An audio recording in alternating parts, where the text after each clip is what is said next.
Boa tarde, audiência do JTT, como vocês estão? Tudo bem?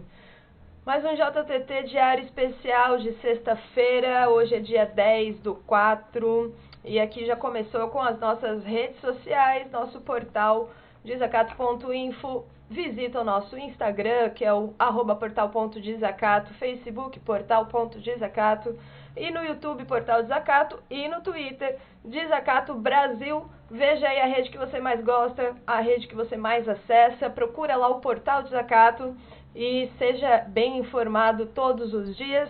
Agora eu vou falar também que você pode mandar suas pautas aqui para os nossos números. Esse primeiro número, como vocês já sabem, é da nossa redação, a gente está em casa, espero que vocês também. E aqui no meio tem o nosso WhatsApp, que é o 048 98807 7742, e o nosso e-mail, portal.desacato@gmail.com. Beleza? Bom, vamos seguir aqui. Eu já vou logo para o nosso portal, para a gente já ir adiantando. Hoje tem bastante coisa, então para a gente não perder tempo. Catarinense passa a integrar a coordenação da área jurídica da Aliança Nacional LGBTI+.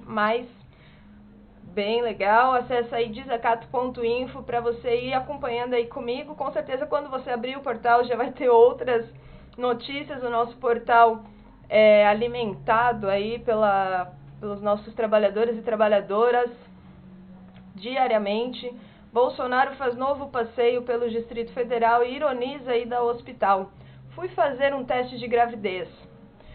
Gente, não tá fácil, já saiu vários vídeos aí do Bolsonaro coçando o nariz, apertando a mão da galera, pessoas com idade.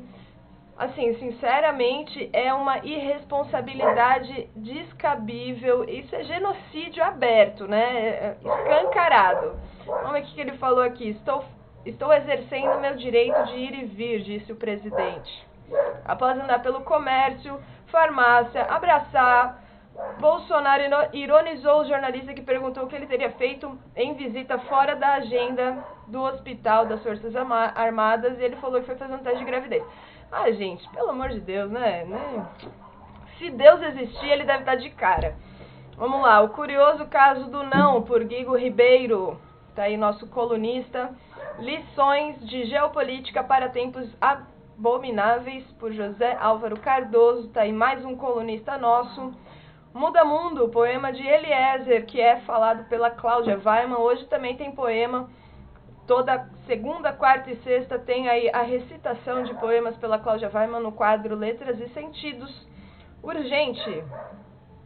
Sem cumprimentar eleitores, Bolsonaro sai do Alvorada e vai direto ao Hospital das Forças Armadas, né? Foi o que a gente falou aqui acima dessa nova matéria aqui. Gente, tem bastante coisa aí hoje. Aqui embaixo você pode reproduzir o JTT que foi ontem. E eu vou falar aqui da outra reflexão. Acompanhe aí, vê aí quem você mais gosta, tem vários nomes. E dá uma olhadinha aí na outra reflexão, que são os nossos colunistas, as nossas produções. Opa, cliquei na outra reflexão aqui, ó, sem querer. Vem aqui, ó, Rita Coitinho, a Débora Mabaires, lá da Argentina, Carlos Weiman, Helenira Vilela, que daqui a pouquinho vocês vão ver ela aí junto com o Raul Fittipaldi. Beleza? Tem bastante gente, mas agora eu quero falar que seja um amigo e uma amiga leitora do Portal Desacato. Você vai clicar ali no banner, clique aqui, ó, inclusive tá escrito, clique aqui, e você já vai abrir essa página aqui bem importante, que é para contribuir com os nossos postos de trabalho, para a gente continuar levando a outra informação para sua casa. E você pode contribuir com 10, 20, todos esses valores que estão aqui, anualmente, mensalmente e anualmente, com outros valores, e também com o seu depósito direto na conta. Não esquece de mandar o e-mail para nossa presidenta para confirmar, né, o comprovante. Beleza, gente? É isso, Desacato tá aí pra vocês, é nosso e Desacato tá sempre presente. Desacato, como ontem eu falei, não é só Santa Catarina, não é só Florianópolis, a gente tá aí tentando abranger toda a nossa América, todo mundo.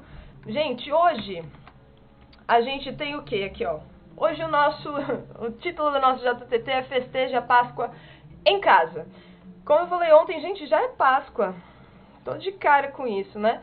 Debate com Helenira Vilela e Ralph Tipaldi. Solidariedade para enfrentar a pandemia. Associação Brasileira de Juristas pela Democracia interpela governador Moisés. Entrevista com o Prudente, que é advogado Prudente Silveira Melo. O bloqueio criminal contra Cuba se acentua durante a pandemia. É a entrevista com o Iroel Sanches, da Pupila Insone. Acho que é isso. 2 milhões de atingidos por barragens reivindicam direitos. Entrevista com Raquel Roden e Rudinei Sense. Vai sair, parece um documentário aí amanhã, então fiquem ligados na entrevista que a Rosângela Bion de Assis fez com os membros dos atingidos por barragem, que é o MAB. Ensino à distância aprofunda ainda mais a desigualdade social. Entrevista com o historiador Viegas Fernandes da Costa. A cultura é alvo do coronavírus. Conversa com a Manuela Campanha. Abril de 2020. Poema de Pedro Pinheiro, que é interpretado pela Cláudia Weiman. Beleza, gente? Já vamos aí pro Raul e pra Helenira. Compartilhem muito esse vídeo. Comentem aqui embaixo o que vocês gostam, o que vocês não gostam. Né? Se entretenham aí com a gente e compartilhem esse JTT para que a informação chegue no máximo número de pessoas possível. Beleza, gente? Então, segunda-feira eu vejo vocês novamente. Fiquem aí com o debate da Helenira Vilela e do Raul Fittipaldi. E fiquem em casa. Até mais. Jana Machado! Pois então, hoje é feriado, mas não para nós, né? Porque a gente tem que militar comunicacionalmente, acompanhar as pessoas no JTT. Fique em casa. E eu não como ovo de Páscoa, não saí comprar também ovo de Páscoa. É um risco, fiquei em casa, ninguém me mandou ovinho. E você, Helenira Vilela? Não, meus filhos, inclusive, já sabem, desde que eles são crianças, eu sentei com eles e fiz a conta. Ó, esse ovo de Páscoa aqui tem a mesma quantidade de chocolate dessa barra de chocolate, só que dá para comprar com esse valor 10 barras, então não. Desde pequenininho eles sabem disso. Então, um dia eu vou comer na sua casa, porque já vi que você tem pelo menos um armazenamento razoável de barras de chocolate. Helenira, as pessoas estão se esforçando em todo mundo, os cientistas, procurando soluções que os governos ainda não encontram, que são difíceis, vacinas, ventiladores. Todo mundo está procurando ajudar desde a ciência neste momento de tragédia humanitária. E temos alguns casos aqui no Brasil também, não é?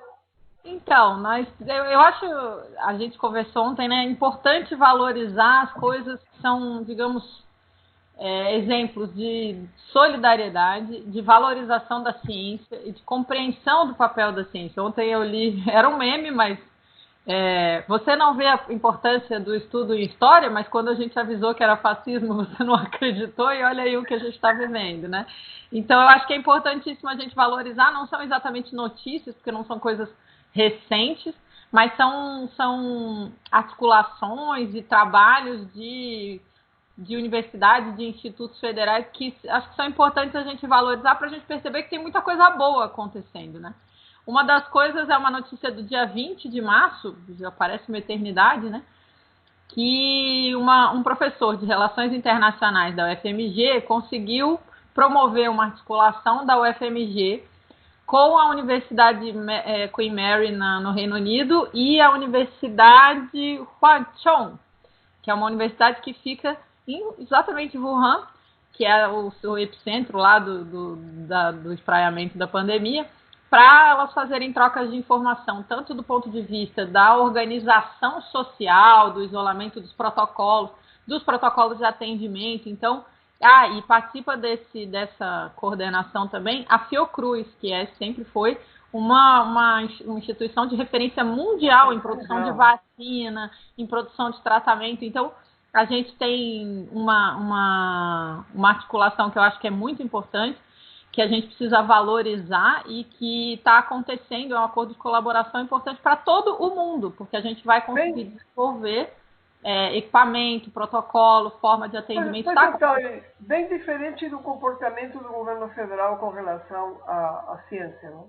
dos governos federal, estadual, municipal, todos eles. Além de não respeitar o que esses especialistas estão produzindo e têm de conhecimento acumulado a respeito do assunto, eles desrespeitam, no meio dessa confusão, o Bolsonaro soltou uma portaria, o governo Bolsonaro, né, o sinistro Weintraub, eles soltaram portarias que alteram a distribuição de bolsas de pós-graduação, suspenderam bolsas de pós-graduação. O Átila Yamarino, aquele biólogo que ficou famoso aí do Nerdologia, ele comentou que um colega dele largou a vida inteira numa cidade, tinha um emprego, para ir fazer um doutorado, chegou na cidade onde ele ia, na instituição onde ele ia fazer o doutorado, ia participar de uma colaboração exatamente de estudos que podiam colaborar no tratamento do coronavírus, e chegou lá e descobriu que estava sem bolsa, porque o governo bolsonarista, ele tem o hábito de desvalorizar a ciência sempre, né? Continua desvalorizando do ponto de vista político, nos pronunciamentos que faz, nas lives que faz, que são temerosas, mas desvaloriza do ponto de vista do investimento. Eles chegaram, o próprio governo Temer chegou a cortar 70% do orçamento do Ministério da Ciência e Tecnologia, e dos 30% que sobrou, o Bolsonaro já cortou também 20%, 30%, até 70%, 80% de novo. Então a gente está tendo uma desvalorização da ciência no momento em que a ciência é a melhor arma que a gente tem. Aí tem aqui na UFSC também o professor Saulo Gutz, que a gente já comentou aqui algumas vezes, que desenvolveu um respirador feito à base com componentes com as válvulas, né, de ignição de carro GNV, e aí carro movido a GNV, né, a gás natural. E aí a gente tem ele tentando fazer uma articulação para que isso seja produzido e possa sanar a falta que a gente tem. Eu recebi do Ivan Câncer, que é prefeito de Anchieta, uma estatística que me assustou. 230 mil pessoas, numa região de 230 mil pessoas, que é a região onde fica Anchieta, no oeste catarinense, tem apenas 10 leitos de UTI com respiradores. Apenas. Nós temos conversado isso com a vereadora Maria Tereza Capra, de São Miguel do Oeste, acho que a semana passada, nas edições da semana anterior. É grave, só tem 10 leitos para 230 mil pessoas. Mas, assim, Helenira, no que você está nos conversando, é importante resgatar que a humanidade tem aflorado, né? Aquilo de Camus. É verdade que, por um lado, nas pandemias, o mais importante não é a feiura que o corpo pode pegar pela pandemia, senão horrorosas que são as almas, mas também tem almas maravilhosas. E a gente vê em todo mundo uma preocupação muito grande de solidariedade e fraternidade. Eu acho que se a humanidade não aproveita estas circunstâncias solidárias, nós, depois da pandemia, vamos sentir muita saudade dessas relações afetivas que têm se tecido a nível internacional, entre os cientistas, pessoas da saúde, entre nós da comunicação, tem se tecido umas relações muito bonitas, que não podem ser só de pandemia. Tem que ser a base estrutural para uma mudança estrita de sistemas de relacionamento, de sistema econômico, divisão da saúde pública. Então, essas pessoas nos fazem refletir positivamente, porque essa contraposição do que você falava do comentário do prefeito de Anchieta, Ivan Câncer, por outro lado, tem o correlato, a contraparte de todas as pessoas que, mesmo sendo castigadas por governos como o governo de Bolsonaro, reagem positivamente de maneira fraterna. E grandes cientistas que aportam, alguns já há muito tempo fora do Brasil, mas que não esquecem sua responsabilidade com este país. Enfim, falando também... Tem que dar o nome disso que você falou, só para a gente... que é o nome do Miguel Nicoleles, né? Os governos do Nordeste, naquele consórcio dos governos do Nordeste, montou um comitê científico, que era o que o governo federal devia ter feito. Ele foi confirmado na semana anterior, sim. E esse comitê está se articulando exatamente para colaborar também na produção. O Miguel Nicoleles, que é um neurocientista dos mais importantes do mundo, né? Desenvolvendo aí exoesqueleto coordenado direto por redes neurais, é um cara de ponta, trabalhou na Universidade de Duke, e aí ele está agora participando aqui no Rio Grande do Norte, né, aqui no Brasil, dessa articulação, coordenando esse comitê científico. E ontem também a gente fez solidariedade para ajudar na articulação das várias atitudes de solidariedade para inserir melhor os sindicatos, os dirigentes políticos, as pessoas que têm articulação no movimento popular. A gente fez essa reunião ontem. Esse comitê começa a funcionar a partir de terça-feira no Sintesc.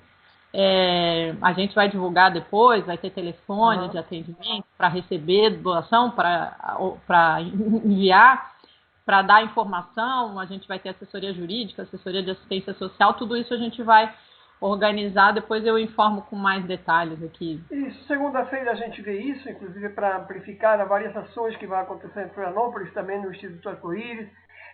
Elenira, para concluir a semana, eu acho que, falando de solidariedade, podemos lembrar Frei Beto, uma figura extremamente fraterna e solidária, e ele fez algum escrito. Eu queria que concluíssemos, pode já concluir hoje, você sozinha, nosso segmento de debate, com uma leitura sobre o isolamento. Pode ser? Então, claro, Frei Beto escreveu isso já faz uns dias, né? Também não é uma coisa nova, mas eu acho que é uma coisa para a gente melhorar a nossa capacidade de ficar no isolamento. Existe muita gente que está já ansiosa para sair e acho que a gente precisa ficar, e aí ele trouxe aprendizados do tempo em que ele esteve preso na ditadura, né? E foi torturado. Vamos à leitura. Então, vou ler aqui. 10 dicas para enfrentar a reclusão do Frei Beto. Estive recluso sob a ditadura militar. Nos 4 anos de prisão, trancaram-me em celas solitárias no DOPS de Porto Alegre e da capital paulista, e também no estado de São Paulo, no quartel-general da PM, no batalhão da Rota, na penitenciária do estado, no Carandiru e na penitenciária do Presidente Venceslau. Partindo, portanto, 10 dicas para suportar melhor esse período de reclusão forçada pela pandemia. Mantenha corpo e cabeça juntos. Estar com o corpo confinado em casa e mente focada lá fora pode causar depressão.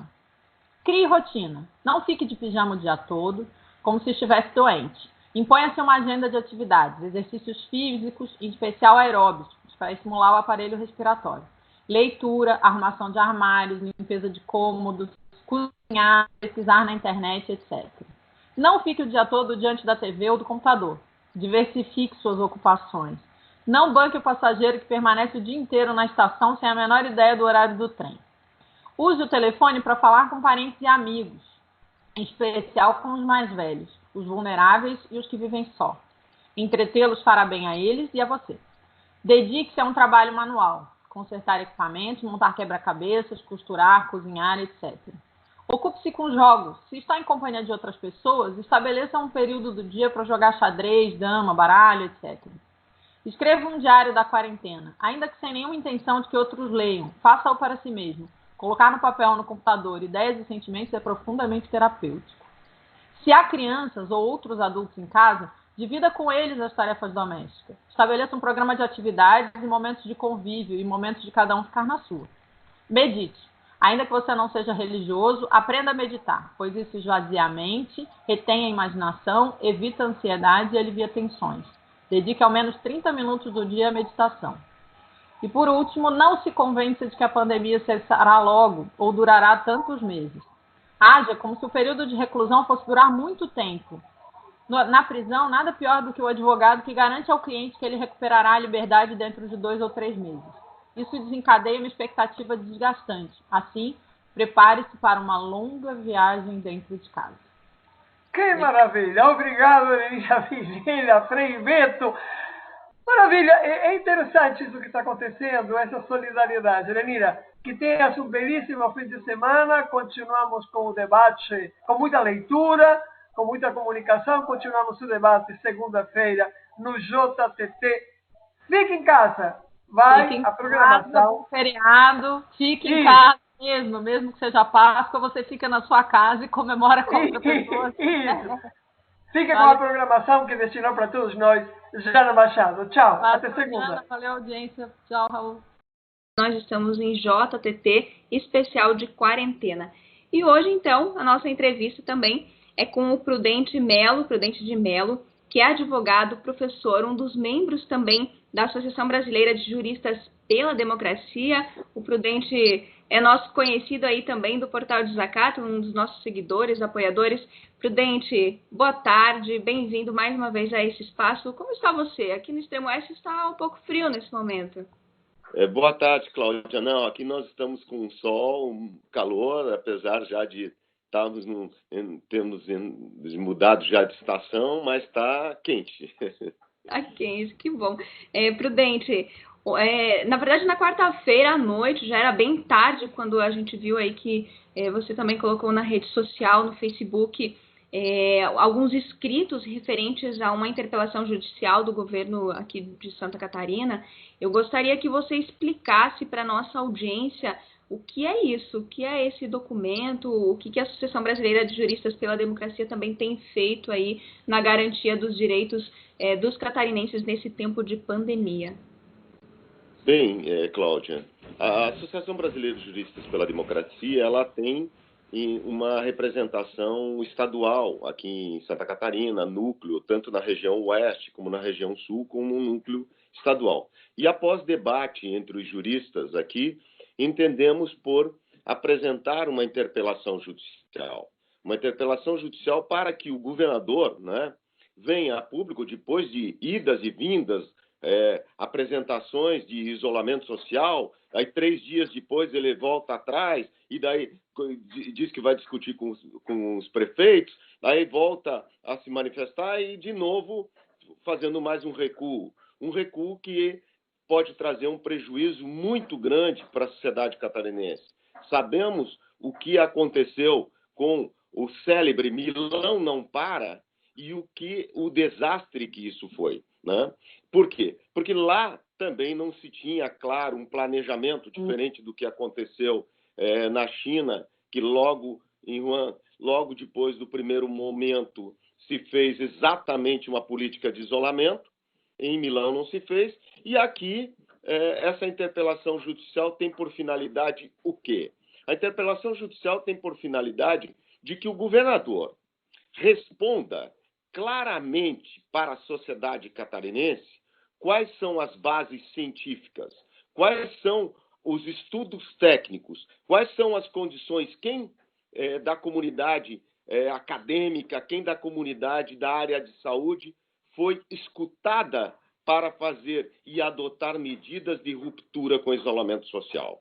Então, a interpelação judicial é uma medida pela qual a sociedade catarinense, e aqui no caso a Associação Brasileira dos Juristas pela Democracia, vem a solicitar, a demandar em juízo essas respostas. Respostas que digam exatamente e garantam, né, que tenha sido, sim, escutado setores que se reportam a partir das orientações da Organização Mundial da Saúde, setores que possam dizer, não, está perfeito, não tem problema nenhum. Porque o que sabemos é exatamente o contrário. Somente o isolamento social é que vai garantir que não aumente o processo de contaminação. O Brasil já está com mais de 800 pessoas mortas, tá? E aqui em Santa Catarina já temos 17 pessoas. E isso que nós estamos muito longe do pico. Ontem mesmo foi fechado um dos supermercados da cidade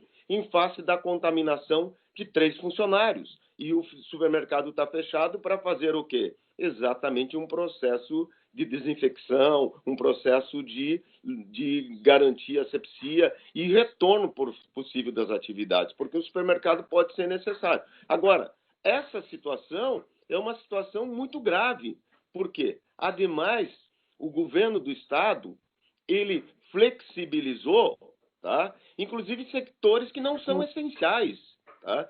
Setores que não dependeriam e não são necessários como aqueles que possam pôr, como diz a Organização Internacional do Trabalho, em risco a saúde e segurança da população.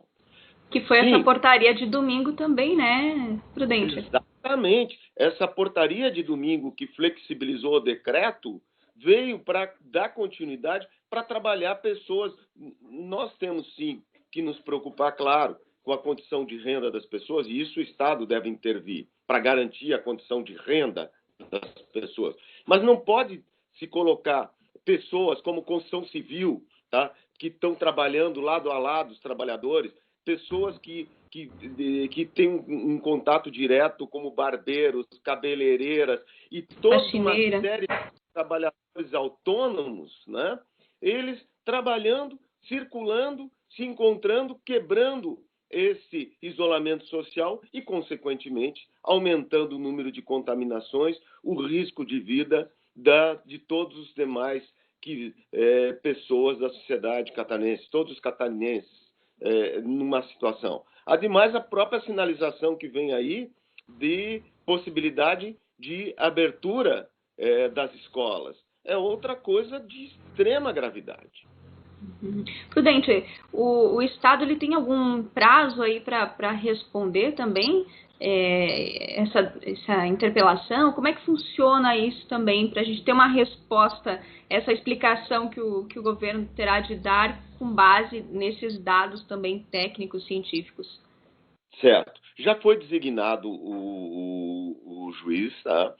Agora o governador tem que ser citado, tá? No caso, por exemplo, se a gente pegar o similar, a Ordem dos Advogados do Brasil ingressou, né, com uma medida, não uma interpelação judicial, mas ingressou com uma medida, houve inclusive a distribuição para Alexandre Moraes, e que o tema é bastante semelhante, porque o então presidente da República estava tentando impor medidas para romper com esse isolamento social, que é uma orientação, como já dita, pela Organização Mundial da Saúde, e o Alexandre Moraes determinou, no caso ali, que o presidente, né, se manifestasse num prazo de 48 horas. Não sabemos ainda como vai ser quando vai ser a notificação, mas é importante também grifar mais uma questão, Cláudio, que é o seguinte: essa posição que agora está sendo externada pela Associação Brasileira de Juristas pela Democracia,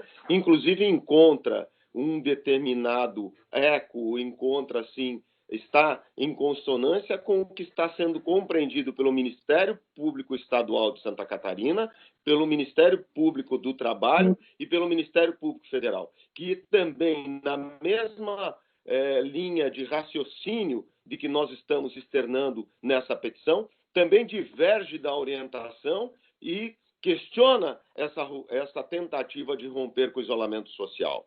Tanto nesse plano como outros aspectos que estão sendo abordados e que envolvem o trabalho de atividades não essenciais. Perfeito. Prudente, uma última pergunta, porque o nosso jornal também vai abranger outras entrevistas hoje, e a gente já vai agradecendo também a tua participação, que sempre vem aí com elementos bem importantes, especialmente nesse tempo de pandemia, que o que a gente mais precisa é informação também de qualidade, informação verdadeira. Eu gostaria que tu falasse um pouquinho também sobre, porque me parece que essa interpelação também que vocês acabaram encaminhando é uma ação de vigiantes, né? A gente pode dizer assim que a Associação Brasileira de Juristas pela Democracia também tem vigiado bastante os direitos dos trabalhadores e trabalhadoras na garantia, né, da democracia, que ainda não é plena, a gente sabe, ainda mais afetada nesse governo Bolsonaro que nós temos, mas de que maneira vocês também pretendem continuar, vou dizer assim, em cima também do governo do Estado, porque é sempre essa bagunça, como você iniciou a entrevista, uma hora fala uma coisa, a outra fala outra, então conforme a burguesia se mexe também, o governo se posiciona. Então fala um pouquinho para a gente sobre essas ações que vocês também têm feito. Veja, nós estamos bem preocupados, e essa primeira medida adotada não necessariamente vai ser a única, né? Nós vamos ter que estudar os movimentos que vão sendo realizados para, então, vir a exercer e praticar atos com o intuito de barrar, porque o mais importante nesse momento é barrar as iniciativas que possam estar sendo colocadas e voltadas puramente pelo interesse econômico, pela ganância. Tá? Nós não podemos, em nome de uma ganância, de uma exploração da classe trabalhadora, né, expor, né, essas pessoas à morte. Nós temos que preservar, antes de mais nada, o direito à vida. esse é o ponto central, essa é a essência. E por isso a nossa posição, a partir da Associação Brasileira de Juristas pela Democracia, a garantia, né, de todos os cidadãos e das pessoas, né, em especial no estado de Santa Catarina, que é onde estamos atuando, para que seja, antes de mais nada, garantido o direito à vida, uma vida digna. E uma vida digna significa não estar, então, em condições de estar expostos à morte. Tá? Preservar uma vida digna é aquilo que já estava, inclusive, na Declaração Universal dos Direitos Humanos de 1948. É verdade. Prudente, mais uma vez, um grande abraço. Te agradeço pela entrevista e se cuide muito, por favor. Obrigado. Eu me cuidarei até porque eu tenho uma notícia ruim. Eu já peguei o coronavírus. Tá? Ah, é? E como é que tá isso, Prudente? Foram 12 dias que eu fiquei muito mal, acamado. Tá? Eu já tive alta agora a partir do dia 5 de abril, mas foram 12 dias terríveis. Tá? E isso demorou, inclusive, para vir o resultado. Mas quero dizer que estou bem. E por ter passado por isso, é que eu tenho mais vontade ainda de, dentro desse processo, exercer essa luta, essa garantia, porque eu estou comemorando a vida. Prudente, a gente até se emociona, né, com uma notícia dessas aqui. A entrevista é gravada, mas vai passar ao vivo aqui no JTT Diário, porque eu acho que também você teve sorte, além de tudo, porque teve todo o atendimento, né, Prudente, e isso que tu fala do isolamento social. As pessoas precisam permanecer em casa, o governo precisa garantir que as pessoas consigam ficar em casa também, porque daqui a pouco não tem leito para todo mundo, daqui a pouco nem todo mundo consegue ter a sorte de um atendimento, né, Prudente? A situação tende a piorar, então o isolamento é preciso. Isso mesmo, a preocupação é grande. Por sorte, eu não tive que ir para o hospital, mas eu quero, uma última coisa, ressaltar, Cláudia, que o atendimento via SUS e o atendimento dos postos de saúde, o atendimento das UPAs, essas pessoas são verdadeiros heróis. O trabalho deles e do SUS é realmente fantástico. E talvez eu seja um sobrevivente, inclusive graças a eles. Graças ao SUS, sim. Prudente, um grande abraço e siga firme aí. Um abração para toda a família também. Tá certo, muito obrigado. Um grande abraço, Cláudia, para todos vocês do Desacato. Olá, amigas e amigos do Portal Desacato. Estamos com um convidado muito especial, que custou um pouco para a gente se conectar, mas aqui estamos. Desde Havana, Cuba, temos o Iroel Sánchez. Ele é bem conhecido porque é editor de um dos blogs mais lidos de Cuba e fora de Cuba também, que é La Pupila Insomne. Além disso, ele é político, analista político, jornalista, fundador de La Jiribilla. Então, muito obrigada por estar aqui. Hola, Iroel, muchas gracias por estar con nosotras. En estos tiempos de pandemia, de coronavirus, solidaridad es una palabra fundamental hoy en día, y especialmente la solidaridad cubana. Pero ¿por qué crees que ha llamado la atención ahora? ¿Son nuevas las brigadas? Sí, bueno, Cuba desde inicio de la revolución, muy temprano en la década de los 60, tiene esta práctica, incluso cuando tenía muchos menos médicos, porque Estados Unidos, al triunfar la revolución, de los 6.000 médicos que hay en Cuba, se llevó la mitad, 3.000. Y el país tuvo que desarrollar una intensiva formación de médicos. Hoy en Cuba hay 95.000 médicos. Y otros, sin contar otros profesionales de la salud, enfermeros, paramédicos, etc. La primera brigada fue en apoyo de la Revolución Argelina, recién triunfante, que había pasado lo mismo. Los colonialistas franceses se habían llevado los médicos, ¿no? Y así fue acudiendo a países del tercer mundo, a África, ante fenómenos naturales. Los más recientes han sido los de Haití, los de Pakistán, grandes desastres. y ahí ha estado la medicina cubana. Pero no solo eso, Cuba también ha hecho un programa de formación de médicos del tercer mundo, donde también han estudiado, se han formado médicos norteamericanos que no pueden pagar los estudios en su país. ¿Qué pasa? ¿Por qué sorprende ahora? Porque esta situación de la pandemia del nuevo coronavirus ha hecho global una necesidad de atención médica y ha permitido que ese cerco informativo que hay alrededor de esta práctica solidaria de Cuba sea atendido por los medios de comunicación y llame la atención en un mundo donde lo que está predominando no es la solidaridad, sino el egoísmo, esta rapiña entre distintas potencias occidentales por apoderarse de los recursos médicos, de las mascarillas, de los respiradores, etcétera. Y en medio de todas esas prácticas de rapiña, bueno, una práctica solidaria como la de Cuba tiene que llamar la atención. Ya son 15 brigadas ya que en muy pocos días han salido de Cuba para prestar ayuda no solo a países del tercer mundo en este caso, sino ya en Europa, brigadas en los equipos médicos en el mundo están literalmente ofreciendo su vida. Ha sido muy emocionante ver cómo la solidaridad cubana, que como tú dijiste y mucha gente sabe, pero otra no quiere, con maldad no quiere saberlo, pero eso es lo que una de las grandes cosas que distingue la revolución cubana. ¿Cuál es la situación actual de coronavirus en Cuba?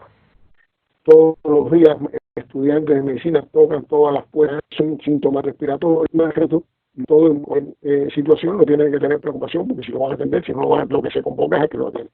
Tiene también que ver con la filosofía del sistema cubano que previene la enfermedad, que tiene un sistema de médicos en los barrios, que se llaman médicos de familia, que se creó bajo el impulso de Fidel Castro, que hace que en todas las comunidades hay al menos un médico y una enfermera que está al alcance de cualquier familia y que atienden, tienen dispensarizada a la población, saben quién es el hipertenso, quién es el anciano, quién es la embarazada, quién es el recién nacido, y a partir de eso hay todo un tejido de protección de la salud de la población que está liderando esta batalla en este momento y que tiene un gran respaldo de la población que se siente no confiada, pero sí garantizada por este sistema de salud. El bloqueo criminal, ¿cómo los está afectando en este momento en relación al tratamiento del coronavirus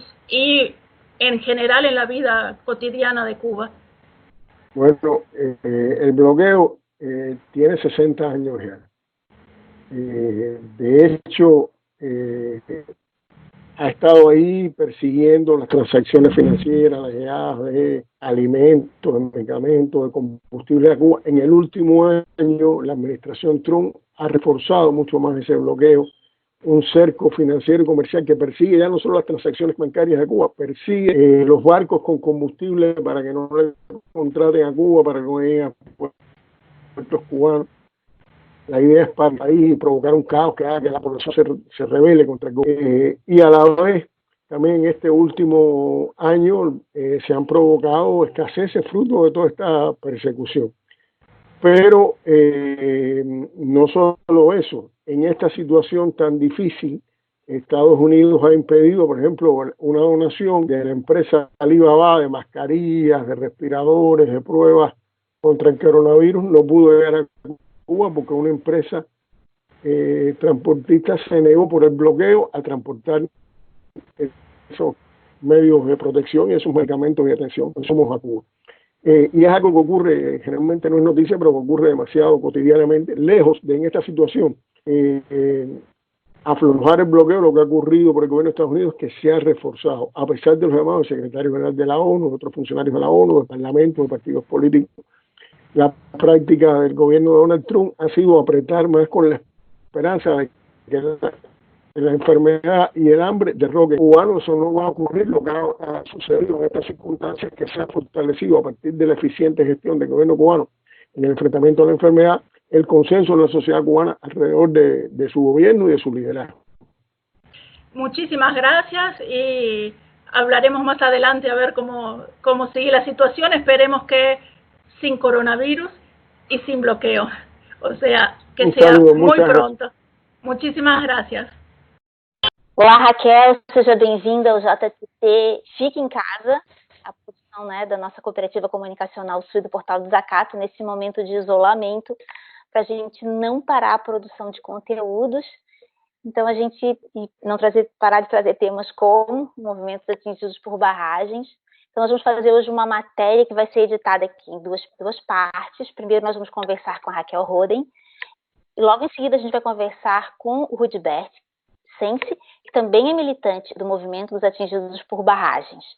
Tudo bem, Raquel? Tudo bem, Rosângela, boa tarde. A gente agradece esse espaço que a gente compartilha aqui com vocês.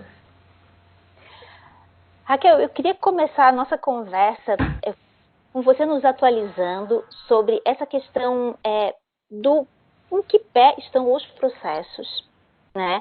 Em que andamento os processos dos atuais atingidos por barragens no nosso país.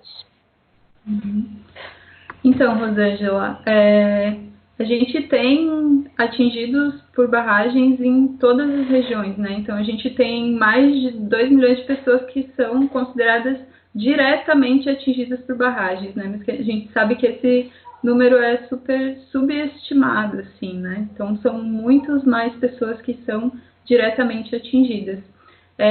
E a gente tem como os casos atuais, né, os mais atuais, a questão de Mariana e de Brumadinho, em que a gente teve inúmeras mortes, né, uma violência absurda, os crimes absurdos cometidos pela Vale em Minas Gerais, e essas famílias ainda, né, além de enfrentar a crise que atualmente todos nós estamos vivendo, né, tiveram que passar por esse processo criminoso, né, pela Vale, pelos crimes da Vale, e permanecem sofrendo porque a Vale se nega a garantir os recursos mínimos que essas famílias necessitam. Em Mariana, por exemplo, que já fazem 4 anos que o crime aconteceu, o movimento de atingidos por barragens organizou uma campanha, um financiamento coletivo para a construção de uma casa para as famílias atingidas, porque nesses 4 anos a Vale, né, a BHP Billiton, não garantiram a construção de nenhuma casa. Essa casa só não terminou de ser construída ainda pelos braços de atingidos, pelas doações de atingidos e apoiadores de todo o Brasil, justamente porque fomos acometidos por essa pandemia, né? Então, pela segurança dessas pessoas, a casa não está sendo terminada nesse momento. Mas a garantia desse direito, dessa casa, estava sendo feita pelo movimento de atingidos por barragens. Em Brumadinho não é diferente. Os benefícios, né, as conquistas que foram tidas lá no ano passado, né, depois do rompimento, né, que completou 1 ano agora em janeiro, esses benefícios vêm se encerrando e, se não é a luta, né, os atingidos terem que a todo momento no Tribunal de Justiça, fazer essa pressão para a empresa, inclusive ter novos rompimentos de barragens, né? Em meio à pandemia, inclusive, né, de barragens menores, claro, mas evidenciando toda essa insegurança que as pessoas que vivem perto das barragens sofrem, são os atingidos que fazem essa denúncia e não têm as garantias do seu direito ainda assim. Está bem complicada a situação. E, inclusive, um dos temas que a gente vai abordar mais para frente, né? Em Minas Gerais, inclusive, além de toda essa situação, está tendo uma cobrança abusiva dos preços de energia elétrica nesse período, né, de pandemia que vivemos. Ou seja, pode ser que vocês consigam acessar esse benefício emergencial do governo agora, na pandemia, de R$600, sem ter conseguido ainda nenhum real de indenização das empresas que provocaram essas tragédias na vida de pessoas, tragédias inclusive que superam o que pode acontecer com a pandemia, porque o rompimento dessas barragens trouxe morte, adoecimento, empobrecimento e, em muitos casos, simplesmente o desaparecimento do local em que essas pessoas viviam, né, Raquel? exatamente os seus locais de produção, né, de alimento, de moradia, de, né, bem-estar de maneira geral. Exato. E renda. E renda. Mas então, está programado para acontecer nesse sábado, no dia 11, o lançamento do documentário. Eu quero saber, você participou da produção? Como é que foi isso? Como é que depois a gente vai conversar mais com o Rudinei em seguida sobre isso, mas eu sei que também você esteve envolvida nesse processo. Exatamente. Então, como você mesmo falou, no sábado, dia 11, às 18 horas, o MAB Santa Catarina vai estar lançando um documentário. Esse documentário se chama Atingidos por Barragens em Santa Catarina, na luta pela vida e por direitos. E nesse documentário, atingidos de todas as regiões aqui do estado de Santa Catarina participaram, né, gravando vídeos e fazendo denúncias e pedidos, né, pedidos que foram concretizados em um documento que foi entregue ao governo do estado, em que nós reivindicamos diversas pautas que já são pautas históricas para o movimento de atingidos por barragens. Porque a gente entende que, mesmo, né, existindo as pessoas que são atingidas lá na barranca do rio, como a gente fala, né, ou próxima das regiões de mineração, a gente entende que essas pessoas são atingidas, mas que elas são atingidas não só pela construção de uma barragem, e sim por um modelo energético, que é um modelo energético de exploração, né, de exploração da nossa água, de exploração dos nossos minérios. Então, esse modelo energético, ele não beneficia de nenhuma forma o povo, né? Ele só explora o povo. Tanto que no próprio documentário são feitas várias denúncias de pessoas que foram atingidas, né? Perderam seus laços comunitários, perderam suas casas, né? Perderam, inclusive, suas fontes de renda, né? Tendo que deixar o campo, ir para a cidade. Como é o caso, um caso talvez mais emblemático nesse momento aqui em Santa Catarina, que é a questão da barragem de São Roque, que fica ali na Serra, que que há 7 anos os atingidos vêm mantendo um acampamento ali para conseguir se organizar e reivindicar seus direitos, porque a empresa que estava construindo a barragem, a Engevix, ela decretou falência e diz que ela não tem dinheiro, né, para dar os direitos que as famílias têm, né? Então tem algumas famílias que foram reassentadas, outras famílias que estão simplesmente no limbo, né? Tiveram que sair, mas não receberam, né, uma mínima indenização. Então é esse modelo energético que a gente vem denunciando, porque a gente entende que a água, a energia, o minério, eles não são mercadoria, eles são bens, são riquezas do nosso país, e sendo riquezas do nosso país, elas devem servir ao nosso povo, né? E não ser fonte, mais uma vez, de exploração. Então, os atingidos vêm denunciar, né, essas questões, e principalmente nesse momento que a gente está vivendo, né, a questão da pandemia, que torna ainda mais evidentes as contradições do capital, né, e dessa exploração. Então, os atingidos vêm reivindicar que nesse período, né, que a gente tem decretado o estado de calamidade pública e que vai ter consequências não só nos próximos meses, né, mas até o final de 2020, né, vai ter essas consequências, né, vão estar seguindo. Então, os atingidos vêm reivindicar uma série de questões. A primeira delas é que todas as unidades consumidoras tenham a isenção do pagamento de tarifa de água e de energia nos próximos 4 meses, ou seja, até julho. E para as famílias de baixa renda, que essas famílias elas não precisem pagar suas contas de água e de luz até o final de 2020, porque a gente entende que essas famílias, né, já são as famílias das pessoas que ou perderam seus empregos, né, ou já eram trabalhadores e trabalhadoras informais e que vão ter uma maior dificuldade, né, de fazer esse pagamento e que esse dinheiro vai ter um impacto muito grande na vida dessas famílias, né, poder manter esse dinheiro e não fazer o pagamento dessas contas. Outra reivindicação é que não seja cumprido o decreto emitido pelo Temer, né, no fechar das portas aí do seu mandato, no final de 2018, que é o decreto que faz com que não exista mais o subsídio da tarifa rural para os pequenos agricultores.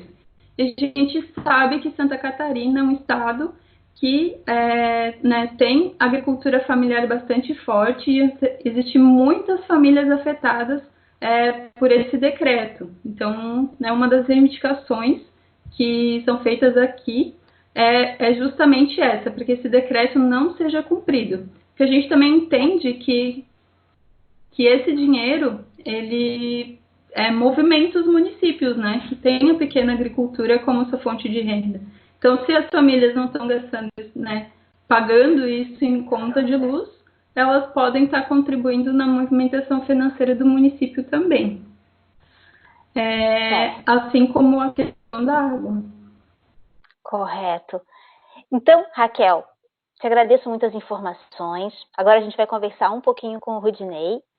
E desejo bastante sucesso no lançamento do documentário. Estaremos contribuindo com o MAB na divulgação desse documentário, desse material tão importante aí do movimento dos atingidos por barragens. Olá, Rudinei. A gente então conversou com a Raquel e agora eu queria ouvir de ti como é que foi o processo de produção desse documentário que vai ser lançado agora no sábado e em que espaços esse documentário vai circular, como é que a gente pode estar junto com vocês para potencializar essa divulgação desse material. Olá a todos que acompanham o portal do Zacato, o Jornal do Zacato. É um prazer estar participando junto aqui desse espaço. Então, o documentário que vai ao ar através das redes sociais a partir do dia 11 de abril, no próximo sábado, às 18 horas, é uma construção de várias mãos de atingidos de Santa Catarina, de atingidos por barragens, participantes do MAB. O MAB que tem sua história em Santa Catarina por mais de 30 anos, e essa construção desse documentário vem num momento de situação difícil, né, de uma pandemia, mas também expor as contradições do setor elétrico nacional, onde que, no caso nosso, né, de Santa Catarina, nós temos grandes contradições do setor elétrico. Temos, nesse documentário, pessoas de várias regiões do estado que participam dele, né, e trazem as suas indagações, as suas preocupações em relação às dificuldades que enfrentam, né, no dia a dia, sabendo que junto, né, de seus municípios, de suas comunidades, existe uma hidrelétrica construída, e essas famílias acabam pagando altas tarifas de energia, altos preços de energia, né? Então, esse documentário, ele traz esse processo, né, de informação para a população catarinense, buscando também dialogar com relação a políticas públicas, né, que vão de encontro às famílias de baixa renda, enfim, no estado de Santa Catarina, para que todos tenham acesso a uma tarifa social, né? Ou seja, o MAB a nível nacional também agora conseguiu colocar junto ao Congresso Nacional, enfim, ao governo federal, para que isente a cobrança da tarifa de energia por um período, para que essa população de baixa renda tenha a isenção da tarifa de energia. Então, esse documentário vai de encontro a isso, né? Você falou da realidade de várias regiões. Em quais regiões foram realizadas as gravações, assim, para a gente começar a visualizar esse material? Tá bem. Então, as regiões que participam do documentário da região extremo oeste de Santa Catarina, a região serrana e também o litoral. Essas regiões onde que existem a construção de hidrelétricas, no caso, regiões ameaçadas também por barragens, tipo Itapiranga, aqui a região atingida por barragens na bacia do Rio Uruguai, a Foz do Chapecó, Itá, Para Grande, a barragem agora que está em fase de construção, que é da São Roque, e também de pessoas que estão morando hoje lá também no litoral, na Grande Florianópolis. A ideia de vocês depois, aonde esse documentário poderá ser assistido? Então, esse documentário, ele está se buscando, a nível nacional, o MAB fazer diferentes documentários para a gente poder dialogar com a população, né? A gente sabe que é difícil a gente levar a nossa mensagem, né? Então, estamos construindo esses documentários para a gente fazer o diálogo, e a metodologia que a gente utilizou para a construção desse documentário foi conversar com as pessoas das regiões e pedir para que elas gravassem um vídeo falando um pouco da sua situação, do que vivencia na sua região, para a gente juntar essas falas, esses pequenos vídeos, num documentário único. Rudinei, no dia 11, exatamente aonde que as pessoas poderão acessar para acompanhar o documentário no sábado, a partir das 18 horas? Então, a gente tem uma página no Facebook que é chamada MAB Santa Catarina. Então, convido a todos, né, para acessarem o Facebook lá na página do MAB. O nome do documentário é Atingidos por Barragens de Santa Catarina na Luta pela Vida e por Direitos.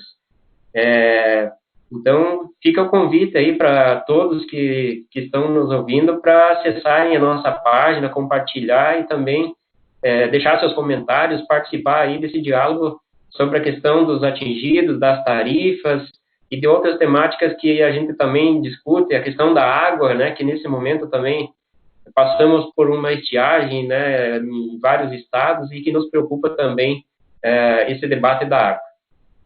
Correto. Agradeço muito as informações, Rudinei. Então, a gente fecha aqui deixando o convite para todas e todos que acompanham o Portal do Desacato, o JTT Fica em Casa, no sábado, dia 11 de abril, a partir das 18 horas, na página do Facebook do MAB Santa Catarina. Acompanhe esse documentário dos atingidos por barragens de Santa Catarina na luta pela vida e por direitos. Obrigada pelas informações, Rudinei. Tchau. Obrigada, mais uma vez, o espaço do Jornal do Desacato. Audiência do JTT Fica em Casa, do Portal do Desacato, leitores e leitoras. Dias atrás conversamos com a professora e companheira nossa do JTT, Helenira Vilela, a respeito da educação à distância. Isso tem várias pontas e precisamos desenvolver periodicamente essa discussão, que é de interesse dos pais, dos educandos e também dos profissionais de educação. Para isso, vamos conversar com o historiador e professor do ISC, Viegas Fernandes da Costa. Desculpem, é um cansaço, viu? Isso acontece. Viegas Fernandes da Costa, que nos acompanha neste momento. Viegas, prazer de falar contigo. Boa noite. Boa noite, Raul, e boa noite a todos que acompanham agora o Portal do Desacato. Viegas Fernandes da Costa, professor, temos escutado e anda nos bastidores, temos conversado inclusive com vereadores, uma ideia de retornar aqui em Florianópolis ao ensino, seja à distância, e aqueles educandos que não tiverem internet, o fazerem presencialmente. Não é isso profundamente arriscado? Não é isso, inclusive, arriscado no sentido pedagógico também? Uhum. Então, Raul, veja só, inclusive no Instituto Federal de Santa Catarina, desde o dia 16 de março, as aulas presenciais foram suspensas. Essa suspensão ela foi renovada agora até o dia 30 de abril, e em substituição às aulas presenciais, há aí a proposta do que se está chamando de um ensino à distância, mas que não é nem de perto, né, um ensino à distância de fato. Mesmo com todos os problemas que o ensino à distância tem, o que nós hoje estamos praticando não é um ensino à distância.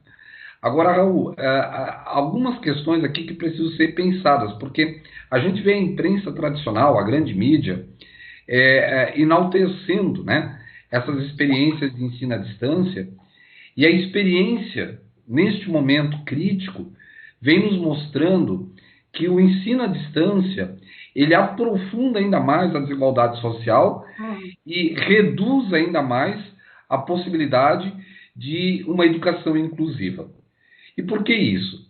Antes até de eu colocar aqui a questão, Raul, e demais colegas que nos acompanham, antes de eu colocar aqui a questão do problema pedagógico que isso pode representar, né, que essa modalidade pode representar, nós temos a questão do trabalhador, né, do educador. Então, o que a gente vem observando nesse momento? Primeiro, professores que moram em áreas rurais, né, professores que não têm à sua disposição os equipamentos necessários. E veja, eu estou aqui falando de professores do ensino federal que ainda têm uma condição um pouco menos ruim, né?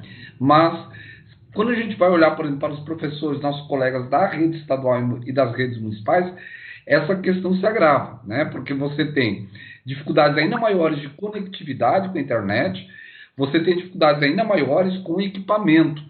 Além do que, não há uma preparação mínima para esses profissionais poderem preparar, né, as aulas e as interações à distância.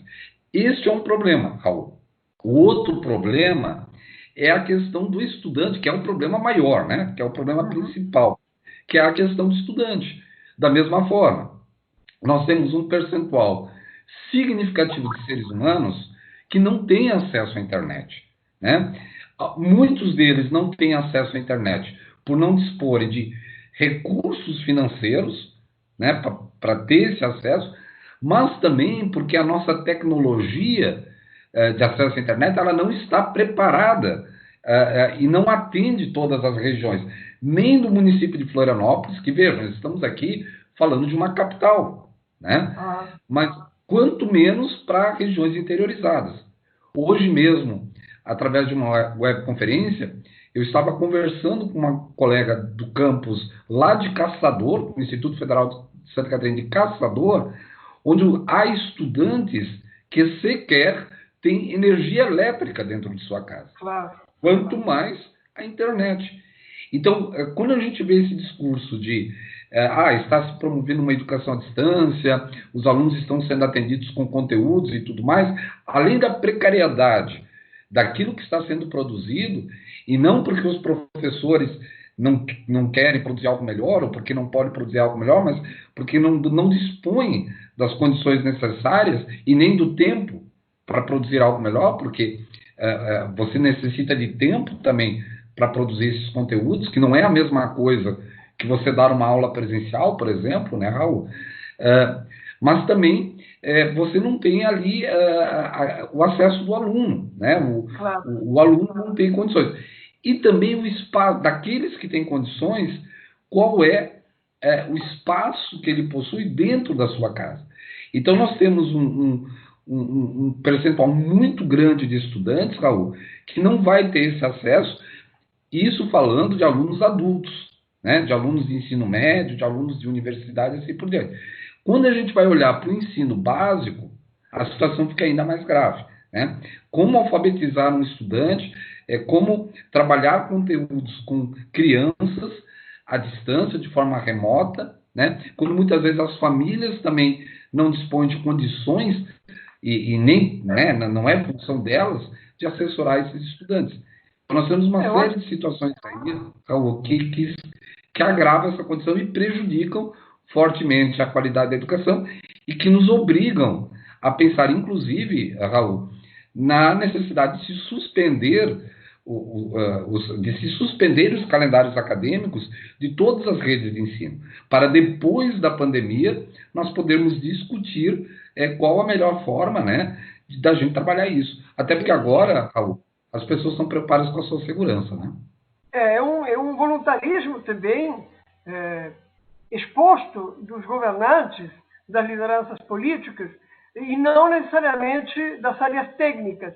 Então, nossos leitoras, a audiência tem que ter muito em consideração estas avaliações que o professor Viegas acaba de fazer para nós, porque nós não podemos nos sentir frustrados porque não está acontecendo o ato educacional. Apenas que não é, neste momento, a situação prioritária porque realmente a prioridade neste momento é manter o isolamento, cuidar da nossa saúde, poder ultrapassar este período, contribuir com o achatamento, porque ainda não chegou o pico, né? Pelo menos para nós, Santa Catarina, o pico da evolução do processo pandêmico, e ter paciência, muita paciência. Haverá tempo de recuperar a economia e haverá tempo de recuperar o trabalho educativo. Muito obrigado, professor Viegas. Nós vamos lhe consultar em outras oportunidades, se o senhor permitir, e também queremos falar em outro momento dos seus escritos, que tem uma quantidade muito grande de seguidores em função da qualidade da sua literatura. Obrigado, professor. Eu é que agradeço, Paulo. Um forte abraço. Jana Machado, a audiência do JTT fica em casa. Está em casa, né? Certamente deve estar. Estamos aqui com a alegria de conversar com nossa companheira Manuela Campanha, editora da Agenda de Cultura, aos sábados, e de outras atividades também aqui na nossa Cooperativa Comunicacional Sul, no Portal Desacato, para falar um pouco do que sente a categoria a qual ela pertence, a categoria dos artistas, dos produtores culturais, sim, as pessoas que nos acompanham espiritualmente, que nos alimentam de conhecimento, né, de várias outras formas que o texto e que as que usamos rotineiramente no jornalismo. Tudo bom, Manu? Tudo bem, Raul. Olá, leitoras e leitores. Muito feliz de estar aqui. Como está? Tantos dias, recuperadinha, forte, maravilhosa. Recuperadinha. Rolou Foi difícil, né? A quarentena começou já, caí de cama, mas consegui me recuperar, estou super bem agora. Estou bem, né? Apesar de tudo. Estamos aí, né? Eu acho que o momento é delicado, muitas camadas, né? Muitas realidades, muitos diferentes afetamentos sobre tudo isso, mas como é a realidade dos artistas? Porque, a ver, há um monte de gente, produtores, artistas, escritores que iam lançar livro, eventos culturais, banda de música, tudo isso ficou fora. E nem tudo isso pode fazer, como chama agora, uma live. Nem todo mundo. O que acontece com isso, Manu? É super complicado esse momento, assim, né? Eu acho que justamente isso que você coloca, a arte, né? Ela é uma das... Ela depende muito do encontro, né? Muitas vezes, assim, na maior parte das vezes, assim, da aglomeração de pessoas, do encontro de pessoas. E então, sobretudo, eu acho que a cultura, ela é uma dos setores mais afetados nesse sentido, né? Eu acho que, como eu disse, tem muitas realidades, muitos artistas em diferentes situações, mas eu não conheço ninguém, assim, principalmente aqui de Santa Catarina, aqui de Floripa, que já não foi extremamente afetado com o que está acontecendo.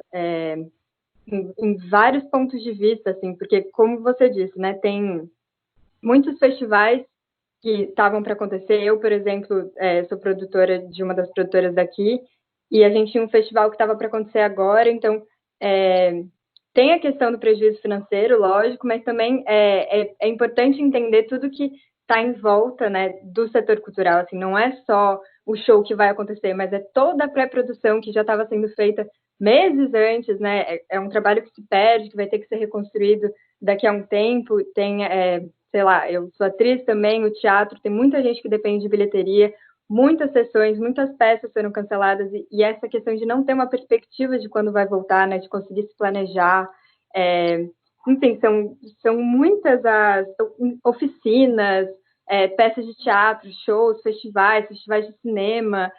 A gente está tentando se mobilizar, né, tentando continuar se organizando de algum jeito.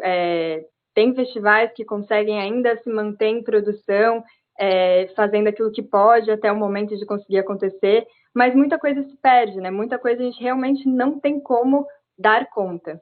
Então é um momento super complicado.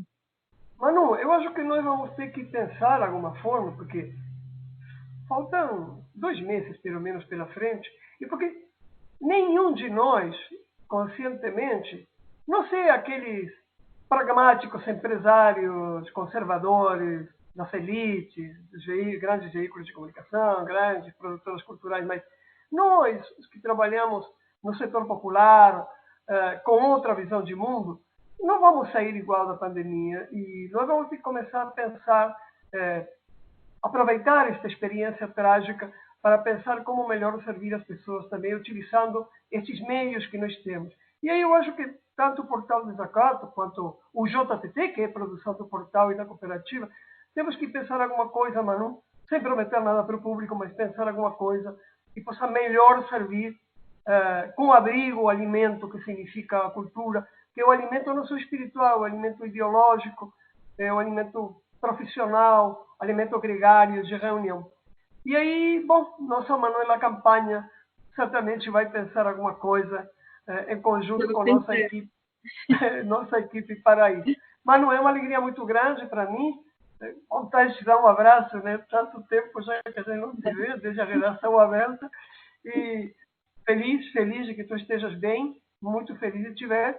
E nos encontramos a qualquer momento. Nós trabalhamos juntos o tempo todo. Então, nos encontramos também com o público a qualquer momento. Sim, Manu? Com certeza. Com certeza. Cuida. Quê? Se cuida muito. Se cuida também. Muito obrigada. A gente continua pensando juntos, né? Como você disse, antes mesmo da live, da entrevista, a gente já estava conversando. Vamos continuar tentando construir alguma forma de se manter em contato, se manter junto e trabalhando para a cultura também. Muito obrigada por hoje e a gente continua se falando. Continuamos com a programação que agita Jana Machado e apresenta ela também no JTT. Fique em casa, viu?